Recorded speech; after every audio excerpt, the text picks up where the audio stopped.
Bonjour, chers bien-aimés. Nous allons commencer ces moments par la prière. Je vais prier en disant, Seigneur Jésus, merci parce que tu es notre Seigneur, tu es notre Dieu. Ta mort nous a donné la vie. La vie déclare que c'est par tes meurtrissures que nous sommes guéris. Le châtiment qui nous donne la paix est tombé sur toi.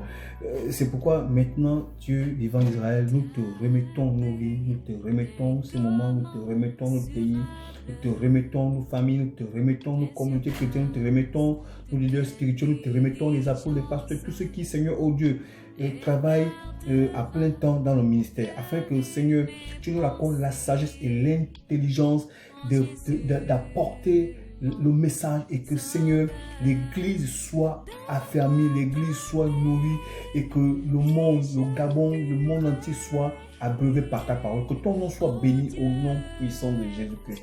Amen. Aujourd'hui, dans la joie de nous retrouver, le sous-thème que j'ai choisi, c'est règne. Alors, le contexte actuel, il est difficile. C'est un contexte de crise sanitaire mondiale et qui entraîne une cascade de crises. La crise sanitaire, la crise économique, la crise politique, la crise sociale. Il y a les crises partout. Même dans les familles, il y a la crise. Et ceci entraîne un véritable chaos au point que le monde, aujourd'hui, c'est difficile, il n'y a plus de solution.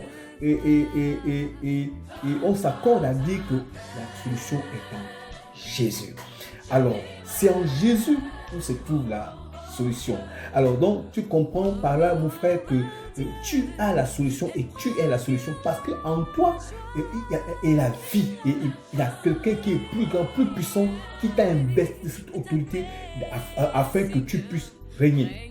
Et tu devrais faire connaître Christ au monde entier. Le monde aujourd'hui accorde les violons pour dire il y a la crise, c'est la crise, la crise économique, crise ceci, crise cela, il y a la crise partout. Et nous remarquons aujourd'hui que la situation s'empire, ça ne va pas.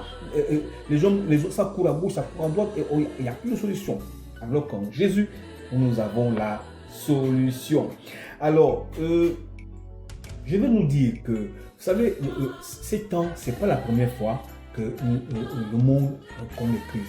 Mais dans la situation, le contexte actuel, nous savons que la crise aujourd'hui, Covid, et qui va aussi engendrer d'autres crises, excusez-moi, c'est le temps de la fin du monde, qui a été longuement annoncé par les apôtres, les prophètes et le Seigneur Jésus lui-même.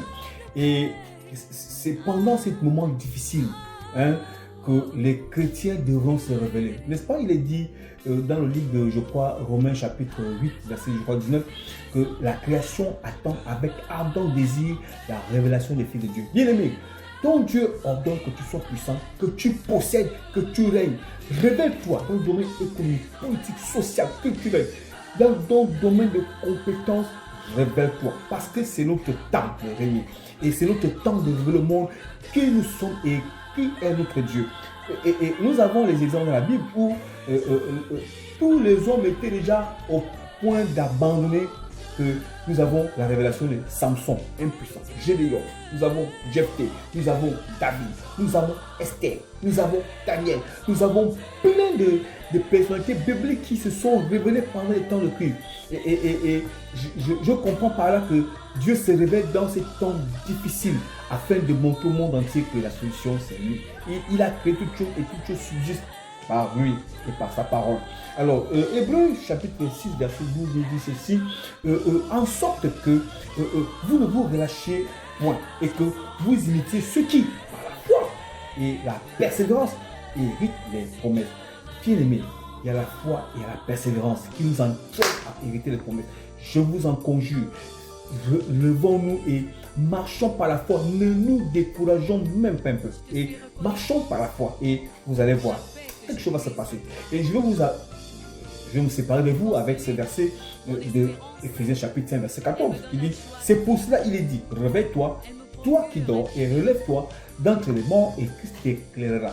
Relève-toi, frère, d'entre les morts, et Christ te révélera ce que tu dois faire, et que tu seras vraiment certainement parmi les révélations des fils des hommes, des fils de Dieu, excusez-moi, dans ce monde. Sois béni, que Dieu t'accompagne dans ton projet.